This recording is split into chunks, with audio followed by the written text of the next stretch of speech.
So we're going to look at creative thinking today and how it can be applied to what we do in higher education. Now, I only have 10 minutes today before we go to questions. And so what I'm presenting here is just a snippet of something I would do over a half-day workshop with my students or with colleagues or peers. So it's only a little snippet, and I do apologize if I go a little bit too fast or anything like that. In the beginning slide, the previous slide to the title screen you see here, I asked you just to take a photo with a mobile device. If you don't have one handy, just think about what photo you would have taken. And we're going to come back to that later on in the presentation. If you've got comments or anything, as Inga said, just add them to the chat window at any time. So what I want to do today, and I know I'm trying to achieve a lot here, is just I want to challenge you to embrace creative thinking. I want you to sort of think about how you can use this in your teaching and learning as you reflect on your own practice. And think about what things you can do to change your teaching and learning. I know this morning, and I didn't pick up all the presentations this morning with my limited Norwegian, but I saw enough there and heard enough to pick up the general vibe. And in the first presentation, we talked about COVID-19 and the impact that's made on teaching.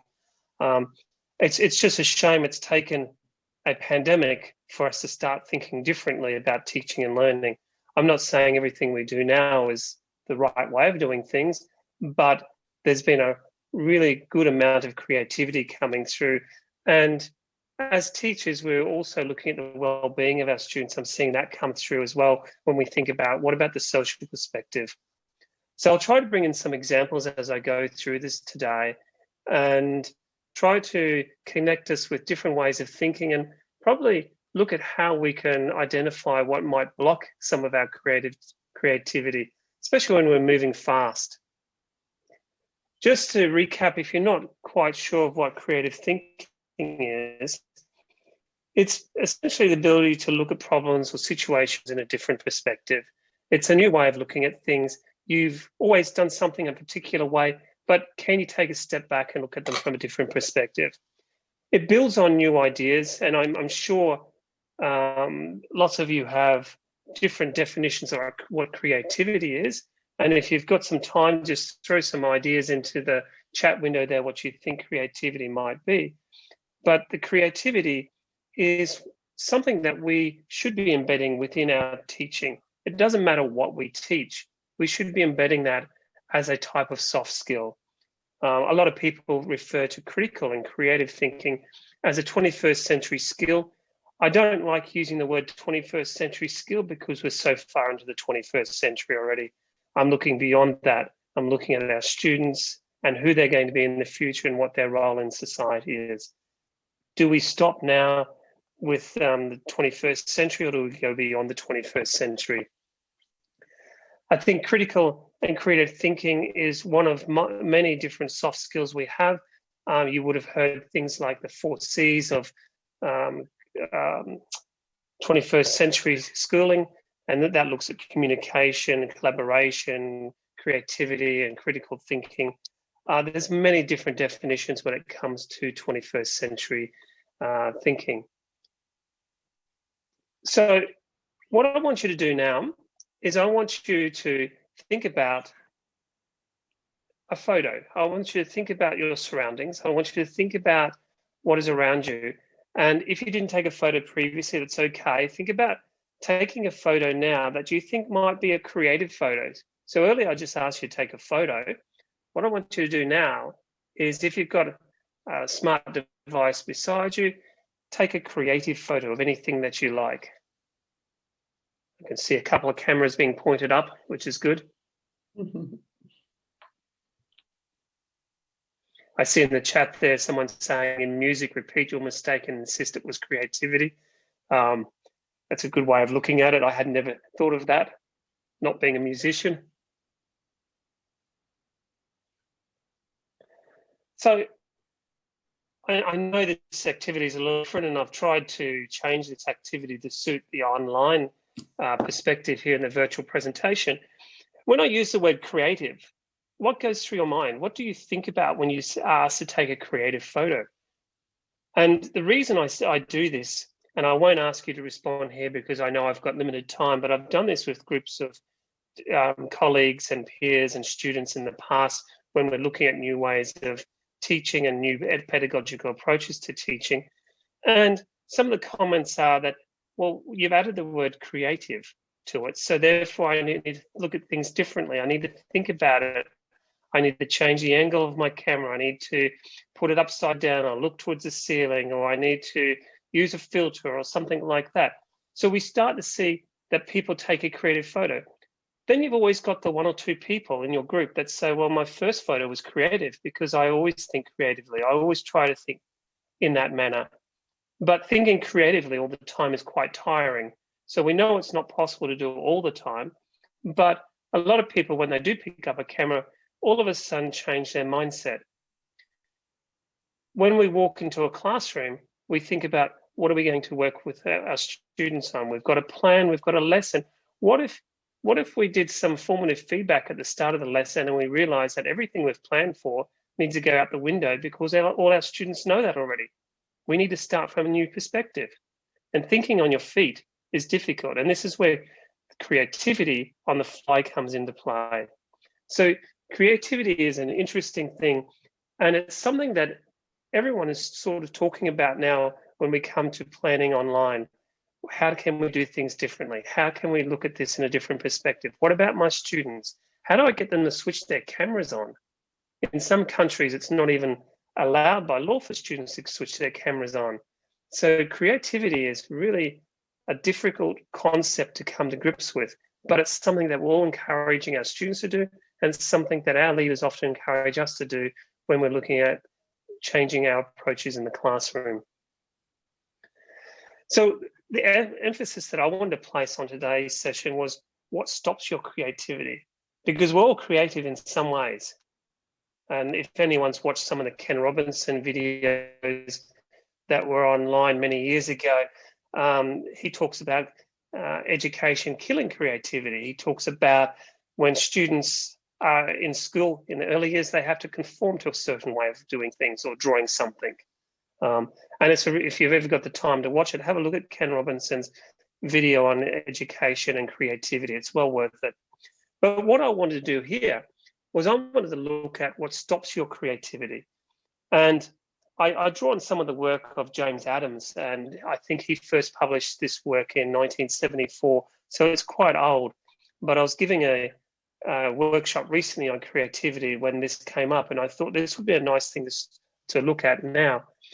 And when we look at this, creativity takes many different forms. Here, I'm looking at emotional blocks. There are many different blocks, and when we talk about blocks to creativity, we need to think about where they originate. Are they from an individual perspective, a team perspective, the organization that you work within, the industry, society? So keep that in the back of your mind. Where do these blocks originate from? Now, Adams talks about different types of creativity. I thought I'd draw on the emotional blocks here.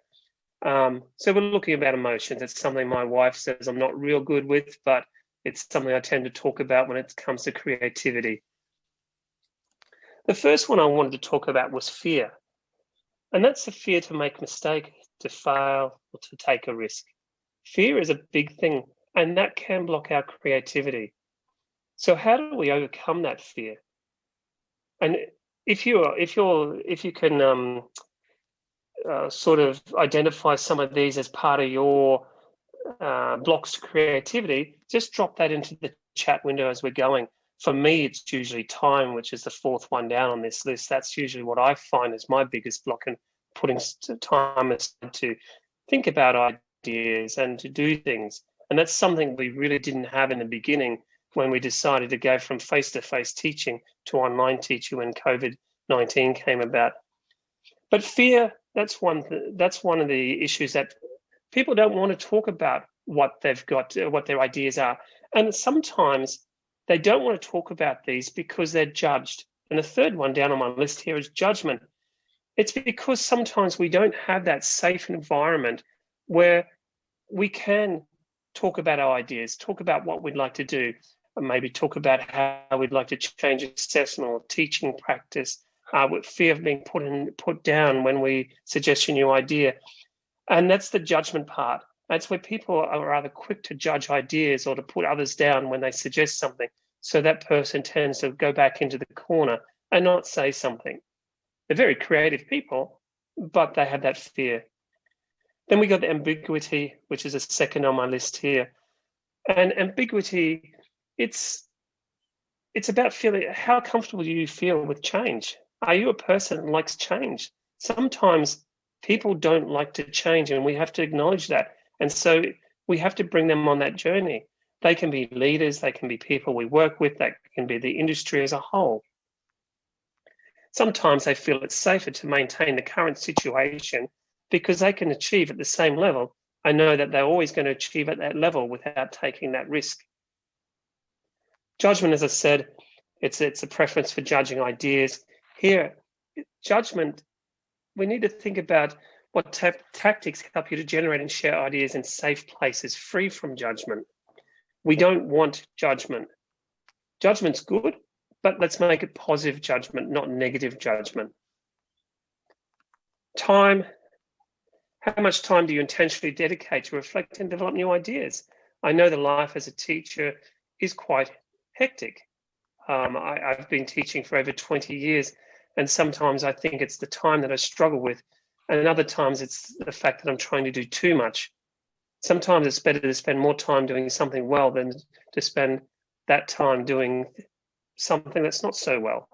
So take the time, think about what you're trying to achieve. When it comes to online learning, I find that sometimes I struggle to make things perfect. It might be a presentation, it might be a video that I'm putting up for students, and I might spend a day trying to create the perfect video when 10 minutes with a smartphone, walking outside and talking about something is far much better than spending 6 hours trying to create the video. If you've got something important to say, it shouldn't matter what that video is. So time is important, and you need to work out how to manage that to still have creativity. I know for me, time is the thing that I've always said I lack. Challenge, sometimes you need challenges. And challenging work and authentic problems are really what I target here. I like to, when I'm working with students, I like to give them wicked problems to solve. Sometimes there's no answer to some of these problems, but they're great challenge for students. But not too much challenge. If we're overly challenged, then we become tired and burnt out as well. And the last one on my list there, when I'm talking about blocks to creativity, is the reality. It requires a manipulation and recombination of experience. We need to take what we know and then change that. We need to change it in a way that we know is realistic and can be achieved. We can't, it's good to have great ideas that are really right outside the box if anyone's ever thought about creativity as thinking outside the box. But how far outside the box can we go with the resources and the environment that we're working in? So these are just some of the emotional blocks that I find when it comes to creativity. And when I'm working with schools and universities and running workshops, these are the things that come up from time to time. I think the biggest problem, though, and I find this working with a lot of people, is identifying the real problem that needs to be solved. That is probably the biggest challenge that I find when it comes to working with others, and we're talking about creativity and what we can change in our teaching and learning. I just wanted to, and I know I'm running out of time here, just to finish up here. I wanted to talk about an international perspective, because one of the things I've been doing a lot of talking about recently is assessment and the move to online assessment. With COVID-19, I've spoken to many different people at NTNU and across the world. How do I get my students to undertake an exam? How do I know they're not cheating? How do I do it online? Why is this a problem? And then when I come from other countries where I've been also working with in the past, some of our courses don't actually have exams. So previously I've taught in universities in Australia, and I'm in teacher education. I haven't had an exam for my students for nearly 10 years, because not everything lends itself to an exam. There's many other different ways we can assess students. And so you'll find that across Asia and across parts of the oceanic areas, exams are not always included as part of the assessment. We have multiple different types of assessment, and we think differently. We also have to think, if we have students writing work, how much time can we dedicate to marking an assignment? Because time is important, time is money when you're a leader in a university. So we have to think smartly about assessment. We have to think about what formative assessment we're giving, and formative assessment, especially in many Australian universities, is compulsory.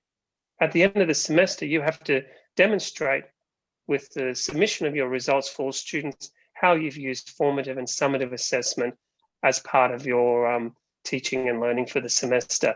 So when we start thinking differently, we start thinking about new ideas and new approaches to learning. So for me, when I think about problems here, I think about the real problem. How do I change my pedagogical approach? I also need to think about what will my institution allow, and within my institution and the system I'm in, what can I say within that area? What influence do I have in that area? And who do I talk about for change? Sometimes we do things because they've always been that way. Sometimes we don't ask the questions if we can change. And this has been the way in many of the different institutions I've worked with over the years. So I think we're just about out of time here. Just one last question for you to think about. How do you foster creative thinking in your curriculum, classroom, or teaching? This is really good for the students as well.